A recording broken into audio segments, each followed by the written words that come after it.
So, if we've got our big four banks saying, look, we're tapped out with serviceability, not enough, we're not going to lend you anymore, you've hit your limits, but you want to get your next investment property, then we need to have a look at some of these lenders who are a bit more looser on their servicing. So these could be things like negative gearing benefits, investment property holding costs, and some of these other little bits of red tape where the big banks take more of a conservative approach. But if we've got a few properties here, that might actually allow us, if we use these policies over here, to get better servicing numbers than what the big banks are, because their policies are a bit more conservative. So we just kind of navigate through the process to try and keep you going as far as possible. Now, there may be a ceiling, there may be a limit, but we try and obviously exhaust what we can get to, and making sure that, it's not going to put you in any financial stress or hardship, but making sure that it works best with your scenario, and then you can obviously meet the lender's guidelines as well. But some pros obviously of using the outside lenders is, yes, they will give you a little bit more flexibility, a little bit more servicing, which is great.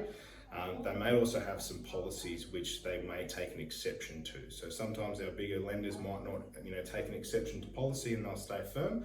Some of our outside lenders may look at your scenario on a case-by-case basis. So if it's very out of the ordinary but it makes sense, a lender might actually go outside their policy and do it as a one-off in your favour. So that can be something we can look at as well. But also, the serviceability, getting those options and getting you to your next level is one of the main reasons we look outside.